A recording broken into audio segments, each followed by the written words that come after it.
दर्शकगण, श्रोतागण, भाई और बहनों, मातृशक्ति को नमन। चैनल 24+ न्यूज़ के खास विशेष मनमोहक, हमें अच्छी शिक्षा देने वाला, हमें सद्विचार देने वाला, हमें सही लाइन दिखाने वाला और हमारा कल्याण करने वाला, हमें सुख देने वाला पुनरुत्थान कार्यक्रम में आप सभी का हार्दिक स्वागत है, अभिनंदन है, सत्कार है।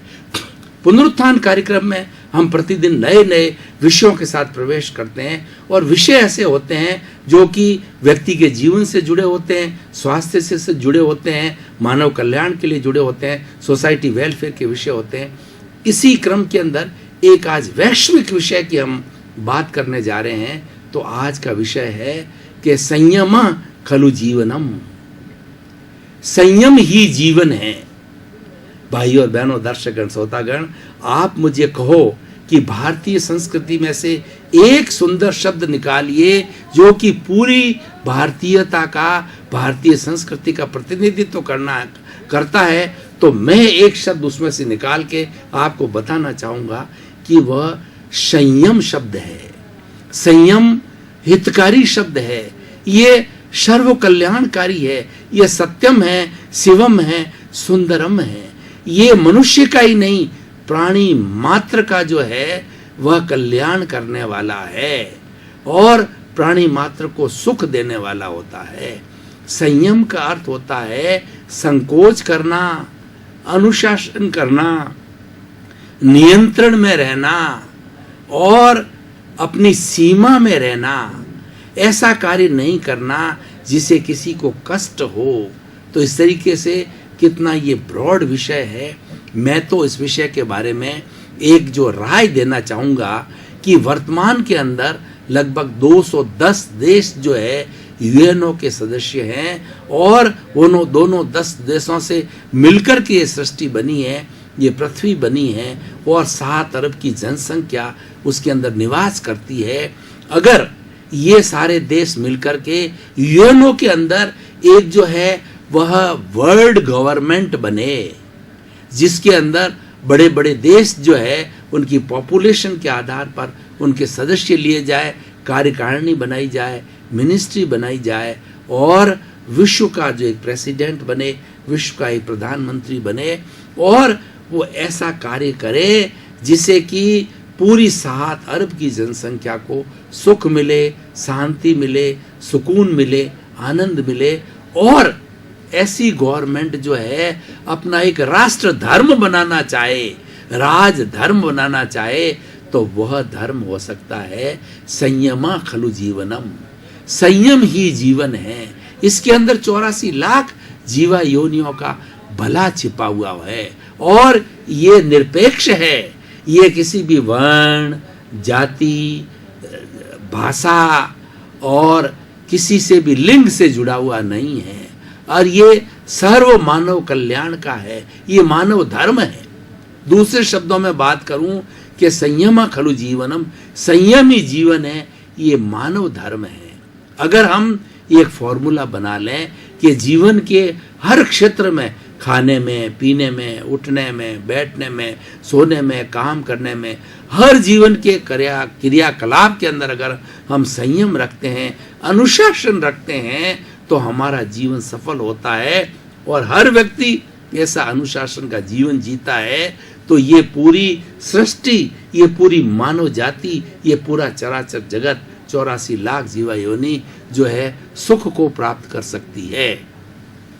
अब ये देखिए, संयम के लिए कहा गया है सर्वभूतेषु संयम अहिंसा। अहिंसा माँ है, अहिंसा एक करुणा है और अहिंसा माँ की कोख से सारे हमारे धार्मिक ग्रंथ जितने हैं अहिंसा माँ की कोख से निकलते हैं। अगर मान लो धर्म से अहिंसा को अलग कर दिया जाए तो वह धर्म जीरो हो जाता है, वो धर्म शून्य हो जाता है और वो धर्म नहीं है, अधर्म बन जाता है। तो इसलिए प्राणी मात्र के प्रति संयम करना ये जो है अहिंसा कहलाती है। यहाँ पर भी संयम आया है और हमारे भगवान महावीर ने जो है यह बताया। भगवान महावीर को उनके शिष्यों ने पूछा कि हमारे कर्म बंधन नहीं हो, उसके लिए आप हमें कोई शिक्षा दें, उसके लिए आप हमें कोई महामंत्र दें, उसके लिए हमको कोई विधि बतावें, तो भगवान ने बताया जयंग चरे जयंग चिट्ठे जयंग मासे जयंग भुजंतो बासंतो पाव कमंग बंदई। यानी चलने में, फिरने में, उठने में, सोने में सावधानी बरतो, और उसके अंदर सावधानी हम ऐसे बरते हैं कि किसी प्राणी मात्र का उसके अंदर अहित ना हो, हम किसी तरह का पाप ना करें और सबके प्रति जो है जयना रखें।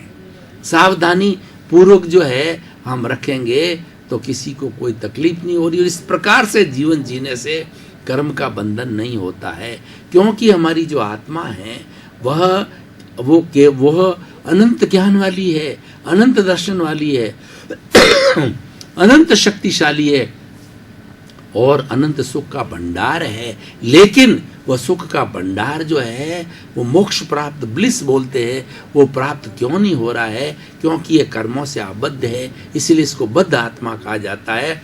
और वो कर्म जो है असंयम से बनते हैं। देखिए यहाँ पर भी बात ही आ जाती है, व्यक्ति अगर संयम रखता है जीवन के अंदर तो कर्म का बंधन नहीं होता है, और पूर्व अर्जित कर्म है वह भी संयम रखने के कारण धीरे धीरे धुल जाते हैं, उनकी भी सफाई हो जाती है।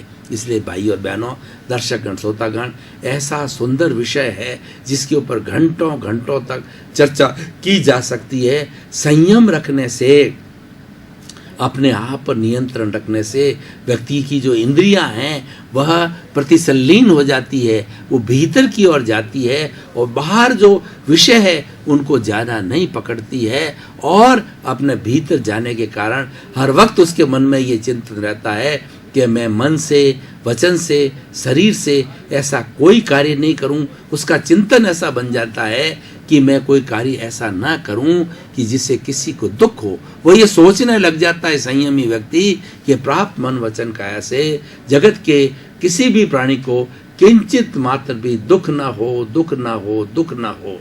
और जो है शुद्ध आत्मा अनुभव के सिवाय संसार की कोई भी विनाशी चीज मुझे नहीं चाहिए, नहीं चाहिए, नहीं चाहिए। यानी उसकी मानसिकता बहुत पॉजिटिव हो जाती है और उसके अंदर नकारात्मक भाव जो है सब तिरोहित हो जाते हैं, नकारात्मक भाव मिट जाते हैं। अगर हमको अपने नकारात्मक भावों पर नियंत्रण करना है, पॉजिटिविटी को बढ़ाना है, तो हमें संयमा खलु जीवनम के माध्यम से, संयम ही जीवन के माध्यम से चलना पड़ेगा। हम संयम खलु जीवन का माध्यम रखते हैं तो हम इस पूरी प्रकृति के साथ में न्याय करते हैं। हम पानी कम गिराएंगे, पृथ्वी का उपयोग कम करेंगे, जल का कम करेंगे, वायु का कम करेंगे, अग्नि का कम करेंगे, आकाश को दूषित करेंगे। यानी संयमित व्यक्ति जो है इको फ्रेंडली होता है, वह जितनी आवश्यकता होती है उतना ही उपभोग करता है और सृष्टि को दूषित नहीं करता है, पर्यावरण को दूषित नहीं करता है, और उसके दूषित न करने से पर्यावरण शुद्ध बना रहता है। और आज पर्यावरण संतुलन ज्वलंत समस्या है, क्योंकि ये हमारे पांचों मुख्य तत्व पृथ्वी, जल, अग्नि, वायु, आकाश इतने दूषित हो चुके हैं पराकाष्ठता पर कि इनसे ही हमारा जन्म होता है। इन्हीं पांच जो तत्वों से हमारा भरण पोषण होता है और पांच ही तत्वों का जो है से ही हम पूरे जीवन भर यापन करते हैं, वो सारे दूषित हो रहे हैं। ये एक ज्वलंत समस्या है, लेकिन इस समस्या का समाधान है वो संयम ही जीवन है, एक समाधान है। देखिए मैं आपको एक उदाहरण देना चाहता हूँ कि जेनेटिक इंजीनियरिंग में कहा जाता है where there is cell there is a life, without the cell there is no life, and every cell contains a centre which is called nucleus, chromosomes are there, genes are there, and every cell itself is a powerhouse, and there are 6 खरब कोशिकाएं हमारे शरीर के अंदर है, हर प्राणी के अंदर कोशिकाएं होती है। अब वो 6 खरब कोशिकाएं अपना अपना कार्य करती है। मैं आपको उदाहरण एक देना चाहता हूँ कि मान लीजिए मेरे घुटने के अंदर दर्द है और मैंने कोई पेन किलर दवाई ली है, तो ये 6 खरब की जो कोशिकाएं जो है वो इतनी संयमित है, इनके मुंह होता है, इसको रिसेप्टर बोला जाता है, और जिस चीज़ की आवश्यकता होती है तो ये रिसेप्टर खोल करके और उस चीज़ को कोशिका अपने भीतर लेती है। आवश्यकता नहीं होती है तो रिसेप्टर यानी मुंह नहीं खुलता है। अब देखिए कि मैंने एक पेन किलर की गोली ली है तो ये घुटने के आसपास की जितनी सेल्स है जहाँ दर्द है वो ही अपने रिसेप्टर्स खोलेंगे मुंह खोल करके और उस टैबलेट जो कि लिक्विड फॉर्म के अंदर ब्लड के साथ है उसको साथ लेकर के और उस स्थान के ऊपर जो है फैला देती है और वो दर्द दूर हो जाता है। हमको पता ही नहीं पड़ता है कि ये सिस्टम अपने आप कैसे हो गया। हमने तो मात्र जो है एक टैबलेट ली और थोड़े समय के बाद महसूस करने लग जाते हैं कि वहाँ का दर्द गायब हो गया। तो भाइयों और बहनों 6 खरब की कोशिकाएं इस शरीर को होमोस्टैटिक सिद्धांत के माध्यम से स्वस्थ रखती है, हर शरीर का संचालन करती है। और ये जो शरीर है इस विश्व की सबसे बड़ी फैक्ट्री है। ईश्वर ने मनुष्य शरीर के से बढ़ करके कोई ऐसी विश्व की बड़ी फैक्ट्री नहीं है। और जितनी फैक्ट्रियाँ आज बनी हैं इस मनुष्य शरीर के बाहरी और भीतरी जो है वो अवयवों को देख करके उसके आधार पर बनी, क्योंकि मनुष्य जो है सबसे बड़ा विवेकशील प्राणी है, सर्वश्रेष्ठ प्राणी इस प्रकृति का, और उससे ही द्वारा जो है ये सारा निर्मित विश्व हमको मिल रहा है। तो मैं बात कर रहा था कि क्या जो 60 खरब कोशिकाएं होमोस्टैटिसिटी से एक साथ शांतिपूर्ण से अस्तित्व करके शरीर को स्वस्थ बनाए रखती है, तो क्या 7 अरब की जनसंख्या एक साथ शांतिपूर्ण से अस्तित्व से, निशस्त्रीकरण से, भाईचारे से, वसुधैव कुटुंब से, मैत्री के साथ में जीवन यापन नहीं कर सकती? देखिए उदाहरण है हमारे सामने, तो हमें उस उदाहरण का उपयोग लेना चाहिए। ये क्यों हो रहा है कि सभी कोशिकाएं अनुशासित है, सभी कोशिकाएं होमोस्टैटिक सिस्टम से चलती है और वो संयमित है, तभी हो रहा है। और संयमित रहने से किसी व्यक्ति को कोई कष्ट नहीं होगा। अगर वर्ल्ड जो है गवर्नमेंट बने और वह सब पर नियंत्रण करे तो निशस्त्रीकरण ऑटोमेटिक हो जाएगा। और जो आज जखीरा इतना इकट्ठा हुआ है कि 7 मिनट के अंदर 7 अरब की जनसंख्या भस्मीभूत हो सकती है, उनको समाप्त किया जा सकता है। तो ऐसी वर्ल्ड गवर्नमेंट उसके ऊपर अंकुश लगा के संयम खलु जीवनम राज धर्म के द्वारा उस पर जो अंकुश लगा करके हर देश को ये कह दिया जाए कि अपना अपना जखीरा है उस जखीरा को समाप्त करो, उसको जो है समुद्र के अंदर फेंक दो ताकि वो मानव का अहित नहीं कर दे। और जैसे कि प्रथम युद्ध और दूसरे युद्ध हिरोशिमा नागासा के अंदर हमने देख लिया है कि वो कितना जो है तबाही मची थी, कितना विनाश हुआ था। तो अगर मान लो तीसरा यदि ईश्वर न करे कि ऐसा युद्ध न हो, और युद्ध जो भाई और बहनों जो होता है ये प्रभावशाली व्यक्ति के दिमाग के अंदर युद्ध जन्म लेता है और वह उस दिमाग की उपज होती है और वही सारे विश्व का विनाश कराता है। क्योंकि मनुष्य की जो बुद्धि है इतनी पावरफुल होती है, अगर वो सही दिशा में चलती है तो वो जगत का कल्याण कर देती है, और अगर बुरी दिशा में कुबुद्धि हो जाती है तो वो जगत का विनाश कर देती है। प्रभावशाली व्यक्ति आज जैसे अमेरिका के बड़े बड़े व्यक्ति है या जो ऐसे जितने भी चाइना के हैं जो कि बैलेंसिंग पावर्स है, अगर वो किसी उसके महान व्यक्ति के बीच में कंट्रोलिंग पावर के दिमाग के अंदर कोई गलत विद्या बैठ जाए तो वो तबाही मचा सकता है, विश्व का विनाश 7 अरब की जनसंख्या का 7 मिनट के अंदर समाप्त कर सकता है। क्यों इतना जखीरा हर देश के अंदर है, अपने अपने सुरक्षा के लिए भय के कारण खड़ा हुआ है। तो ये सॉल्यूशन कब हो सकता है, विश्व शांति कब आ सकती है, तो वह पीस सेना के द्वारा आएगी, ये बाहरी सेनाओं से नहीं आएगी। और पीस सेना कब बनती है, जब संयमा खलु जीवनम, संयम ही जीवन का सिद्धांत चलती है। क्योंकि पीस सेना का काम अनुशासन स्थापित करना है और संयम खलु जीवन के अंदर सिद्धांत यह है कि प्राणी मात्र को कष्ट नहीं होगा।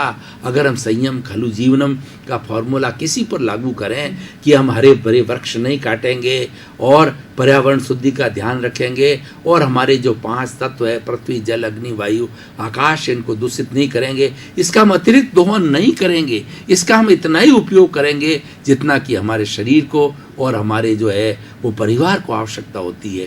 ये भाई और बहनों, दर्शकगण, श्रोतागण, संयम जो है अपने आप में एक देवता है, एक इंद्र है, एक भगवान है। ये जहाँ पर वो इकट्ठा हो जाता है, जहाँ पर वो जहाँ उपस्थित हो जाता है वहाँ पर शांति हो जाती है। उदाहरण के तौर पर मैं आपको बताना चाहता हूँ, मान लीजिए किसी हम एक ट्रेन के डिब्बे के अंदर बैठे हैं और डिब्बे में बैठने की 72 की जो है संख्या है और हाँ उस पर मान लीजिए कि 100 व्यक्ति आ गए, तो सभी लोग संयम करें, अपनी अपनी सीट के ऊपर थोड़ा सा संकोच करें, वो सट करके बैठें तो 3 की सीट पर 4 बैठ सकते हैं। तो बिना किसी भी अंकुश के, बिना किसी को कोई तकलीफ दिए सारे के सारे 100 आदमी बैठ करके लंबी यात्रा कर सकते हैं। उसी तरीके से मान लीजिए कि हमारा भोजन बना है, भोजन 1000 लोगों के लिए बना है, लेकिन बाहर से जो है यात्री 1500 आ गए। हर व्यक्तियों को ये मालूम पड़ जावे कि भाई भोजन की मात्रा कम है, तो थोड़ा थोड़ा भोजन अगर वो कम लेवे, उनोदरी कम करे, तो वह भोजन बच सकता है और 1000 की जगह 1500 लोग भोजन कर सकते हैं। उसी तरीके से हमारे भारत को देखिए, अगर संयम व्यक्ति करना लग जाए और वो देखे नहीं, मेरा अगर 5 मेंबर है, 1 मकान बहुत है, मुझे 10 मकान की आवश्यकता नहीं है, और मुझे कपड़े, मेरी 5 ड्रेस है, वो साल भर के लिए सफिशिएंट है, और मेरे जितनी शरीर के संबंधी और मेरे जो है वो भरण पोषण आवश्यकता है, उसका अतिरिक्त संग्रह नहीं करे, वह संयम करे, वो परिग्रह को छोड़ करके अपरिग्रह की भावना पर आवे। ये जितनी आवश्यकता है, जितनी मेरी नीड्स है, उसका उतना ही मैं संग्रह करूं और ग्रीड के फॉर्मूले पर नहीं जाऊं, तो स्वतः ही अनुशासन हो जाता है। और हमारा देश जो है धर्मगुरु देश जो कहलाता था, आज पुनः कहला सकता है, सोने की चिड़िया बन सकती है और हर आदमी को सुख मिलता है। भाइयों बहनों, दर्शकगण, श्रोतागण, हमें चिंतन ये करना है कि जिस सृष्टि में जी रहे हैं, हम अकेले नहीं हैं, हम सापेक्ष हैं, हम रिलेटिव हैं, कि सबको जीने का अधिकार है। इस पृथ्वी माँ ने, इस पर्यावरण ने, इस सृष्टि ने, इस कॉस्मोस ने जो 84 लाख जीवा योनि को सबको जन्म दिया है, उसने पूरी व्यवस्था बनाई है। उन सब योनियों के, उस सब अनंत जीवों के भरण पोषण की उसके अंदर सुविधा है, लेकिन और वो सेल्फ सफिशिएंट है। लेकिन कुछ व्यक्ति अनुशासनहीन होते हैं, असंयम हो जाते हैं, तो वो इस पृथ्वी का दोहन करते हैं, वो पानी का अतिरिक्त भोग करते हैं और हर चीज़ों का अतिरिक्त भोग करके अन्याय करते हैं और दूसरे लोगों को वंचित कर देते हैं। और हमारे समाज में ये गरीब और अमीर की खाई हो जाती है, वो अपराध पैदा करती है, वो तिरस्कार पैदा करती है, वो आतंकवाद पैदा करती है। तो सभी समस्याओं का अगर हमारा समाधान आप कहें कि ऐसा कहा जाता है कि 100 बीमार 1 अनार, 100 बीमार रोग हैं और हम एक ऐसी औषधि चाहते हैं जो सब में फिट बैठ जावे, सबके काम में आ जावे और सभी स्वस्थ हो जावें, तो वो एक अनार का फॉर्मूला होता है। उसी तरीके से 7 अरब की जनसंख्या का होलिस्टिक, वो भी ये बात नहीं खाली एक थ्योरिटिकल सिद्धांत, इसके अंदर थ्योरी एंड एक्शन दोनों जुड़े हुए हैं। करके देख लीजिए, कोई भी आदमी जो है संयम का पालन करे, उसी क्षण उसको लाभ मिलता है। मैं आपको ऐसे सैकड़ों उदाहरण दे सकता हूँ। अब देखिए कि हम मान लीजिए कि किसी सड़क पर चल रहे हैं और सड़क मान लीजिए संकड़ी है, उसके ऊपर वाहन ज़्यादा हो गए, तो हर व्यक्ति अपनी अपनी लाइन में एक के पीछे दूसरा होता जाए, एक आने की लाइन हो और एक जाने की लाइन हो, बीच में कोई नहीं हो, कोई अवरोध नहीं है, कोई आगे से कोई पीछे से कोई अपनी गाड़ी को नहीं फंसाएगा। और फिर रेल की पटरी की तरह आगे भी सभी लोग धीरे धीरे थोड़ा सा समय का जो है वो पाबंदी करके, हो सकता है 2, 5, 10 मिनट ज़्यादा लगे, और इस अनुशासन को तोड़े नहीं। ये अनुशासन है, यही संयम है। हमारा जो योग सूत्र लिखा गया पतंजलि ने, जो कि योग के बहुत बड़े जो है वो व्याख्याता हुए हैं, और उन्होंने कहा इति अनुशासनम, प्रारंभ में ये लिखा गया है कि ये हमारा योग सूत्र है और कुछ नहीं है, मात्र ही अनुशासन है। तो मैं आपको उदाहरण दे रहा था कि एक पटरी की तरह अगर दोनों लाइनें आने की जाने की चलती रहे, चाहे रोड छोटी हो, तो किसी को कोई अवरोध नहीं होगा, किसी को कोई तकलीफ नहीं होगा, आगे से आगे व्यक्ति चलते रहेंगे। यही हाल हमारा सड़क पर पैदल चलने वालों को हो सकता है।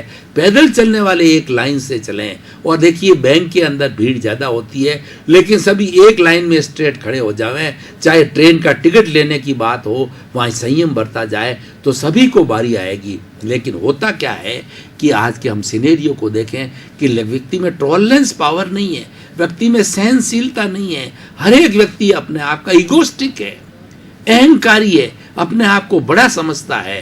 तो वो क्या करता, अनुशासन तोड़ता है।